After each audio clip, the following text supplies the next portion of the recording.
Until, like I told you, about misunderstood celebrities and Sanjay being one of the classic example. How do you recall Sanjay in his young days? I was in the same school as Sanjay was. He was my senior, and my early days of recollecting our memories is that I was this junior, and he used to be my senior, and he one day just got talking to me and found out that I was from Bombay, and from then onwards, this relationship or developed. In the sense that okay, fine, we're up in the mountains, far away from Bombay. There are a couple of people who are from Bombay, and you tend to bond with somebody who's from your city and stuff like that. And that's my first introduction to Sanjay Dutt. And as time went by, I knew that he was Sunil Dutt and Nargis ji's son and a celebrity kid in school.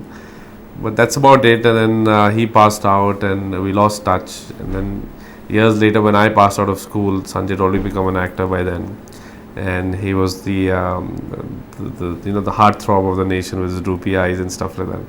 So you mean to say when you were in school, he initially no one knew that he's a celebrity? I didn't know because I wasn't really from a film background. My father's he's a kind of a landlord, and he was running the airport restaurant and stuff like that. So when I joined Sana, we didn't know much about films or filmy people. So as time went by, we got to know that he was Sunil Dutt and Nargis ji's son. So that's how my baptism into the film world came in meeting Sanjay Dutt. And then once he passed out, we lost touch, and years later, in I think the early 90s, we kind of met again through a common friend. Salman was the common link, and that's how our friendship developed, and it's touchwood going strong even now. So at that time, was he a star kid? Yeah, he was a star kid. He was Sunil Dutt and Nargis' son, so he was a star kid. And then of course Rocky had released and become a heartthrob himself. And As in school days, did he behave like a star? not really. I didn't know what a star kid behavior was, because for me he looked like a normal brat, who's arrogant and brash. And that's what his persona was at that point of time. What a little I recollect about him. And he's always handsome. People used to always look at him, and he had those droopy eyes even that time in school. So yeah, he was. I think he was. He had that arrogance of being a star kid, I think. What is it that made him bratish? The way he is, I think it's a inbuilt persona in Sanjay. He's got that naughty smile. If you watch Sanjay very carefully, he's got those endearing eyes, but his smile's so naughty, and that gives him a very bratish look. So there's something always naughty in his mind. Yeah, he was absolutely naughty. In school, there was this particular time in a boarding school between 7 to 7:45 before dinner, where you had to go for prep. Prep meant that you have to study. You have to study on your own. There's no teacher teaching you.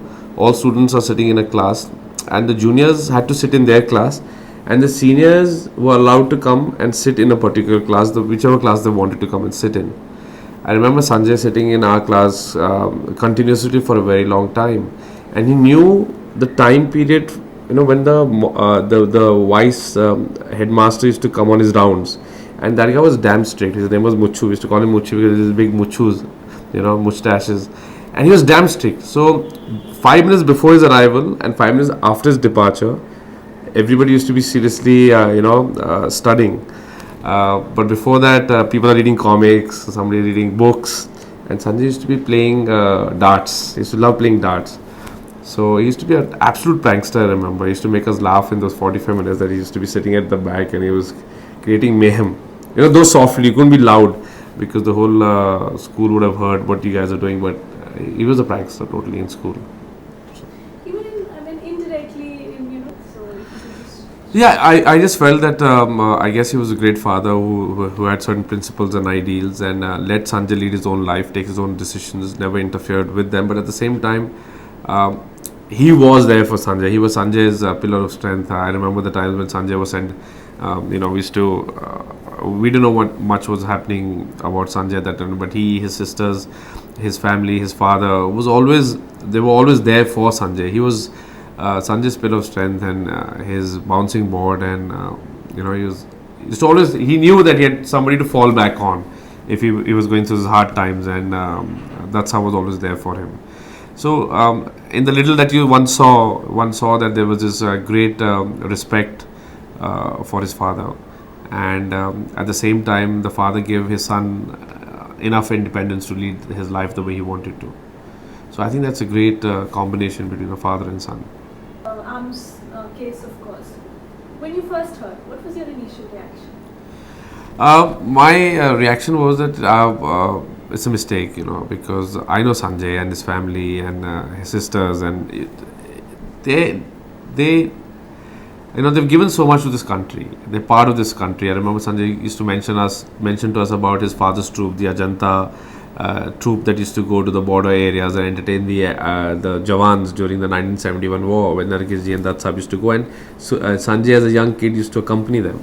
So for us to hear this, that Sanjay is a terrorist and is involved in the bomb blast case, was unacceptable. And it's been proved by the court that the court very categorically said that Sanjay is not a terrorist, and so that was a sigh of relief to the entire family, to all of us, because we knew that he was never this, but it was just that circumstances were different, and maybe the way it was presented to the court, it was in a different way. But we were so happy that everybody respects the law of the land, and eventually... Of course, by no standards believed that he could be involved in an act like this. But people from the outside, did his past image, the way he had been in media for the wrong reasons, maybe for his bratish attitude, for running his car into his, actresses' walls or something like that, did that kind of add it? Maybe, just look like it all could be believable? I don't know, actually. Everybody has their own opinion, and it's difficult for me to actually judge what other people have to say. This is a democracy. People can think what they want. But we, being close to Sanjay, know that was not true. And what we believed in and what Sanjay believed in was all that mattered to us.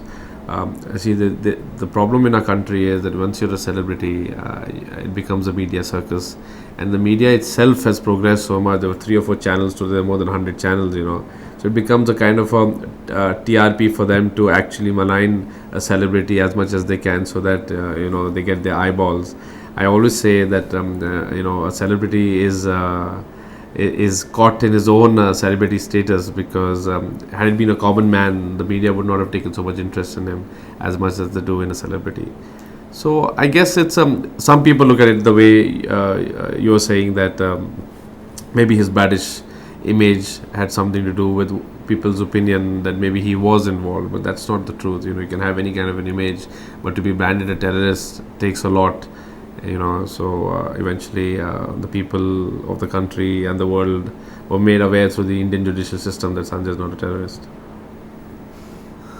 But are you aware that both of these guys went out and kind of helped all the riot victims, and probably, Yeah, we'd heard that, but we'd always been hearing about Dutt, because he's been an MP. He was an MP for a long time, so I guess it was part of his constituency to actually go out and take care of people. And I know that Sanjay and his sisters were also actively involved with Dutt in helping in whichever way they could. in our country, knowing, the kind of scale and all of that, when you had Sanjay being dubbed as a prime accused, now we all know what, lot of hoo-ha about, something that was probably completely blown out of proportion. But at that time, reading him as prime accused, it must have been completely shattering to the entire family, friends. It's hurtful. It was degrading. For somebody to be called a terrorist for 14 years of his life. The trial went on for 14 or 15 years, is yet going on. Now he's under the Arms Act, but it was a sigh of relief to the entire family that the tag of a terrorist was taken out, because it's not a very nice thing to be called a terrorist, and it was earth shattering, but I guess everything happens for the best, and like you just said, that the tag's been removed, and we all know that we all knew from before, and now the whole world knows that he wasn't a terrorist. His prison days, you would have gone and met him, could you remember? I did. I remember going to Archival jail, but the only time you could meet Sanjay was when they used to get him from Thana. into the jail for his trial, and when he was going in that time you couldn't meet him, but when he was coming out, when they used to put him in the van, he had those meshes where you could actually touch his fingers and have a little 1 minute conversation with him till the van was pulled out and taken back to Thana. So he used to just say, "Be there, pray for me, be strong." And his father used to always be there, his sister used to always be there. So it was a very emotional moment for all of us to see him actually in a prison van and be taken away. And then again, it was repeated last year when he was taken away. So we remember chasing him all the way to Pune. Those days we were much younger. We didn't know that we could chase him all the way to Thana. But now that we've all grown up and we were so close to him, when his bail was cancelled and he was kind of sentenced and taken to the prison in Pune, we followed him all the way till he entered the gates of Yerwada prison. Of course, later, I mean, we're talking about the 15 months that he was in prison. Later, entire Bollywood got together in support of him, but I don't think that was the case in the very beginning. Maybe scared for. Yeah, people are scared of the repercussions that might happen. You don't know which political party would take out their anger on you, or what the government would do, or what the opposition would do. You really don't know, what the anti-social elements would do. But once the industry realized that no, they've got to be behind their favorite son, I think they were there in full support for him.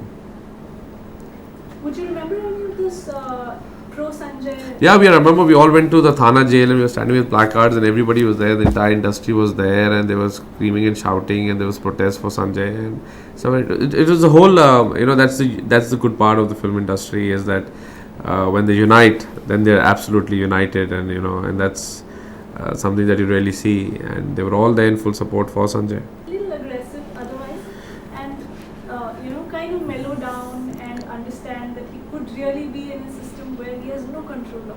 Yeah, absolutely. I think once you've been in prison in India or anywhere else in the world, I think it sobers you down and tones you down, because you suddenly realize that your freedom's curbed. You can't do anything. You're in a cell.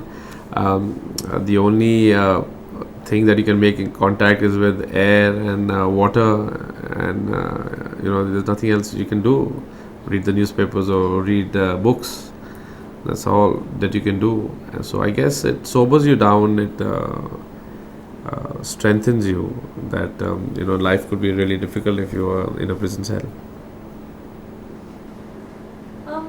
After prison as well. I mean, his life has been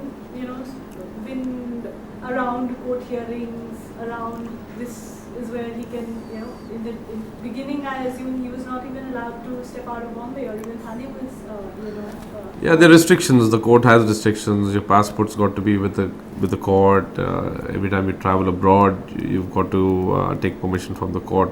So those are issues that are court-based, which are even continuing now, that he's on bail, that even if he has to travel abroad, his passport has to be renewed and he has to take permission from the court. So I guess those are things that come along with issues of, these are court-based issues. Interviews that he was shooting for Kante in US while the 9/11 Happened. incident happened. Yes. And he was in fact queried for that.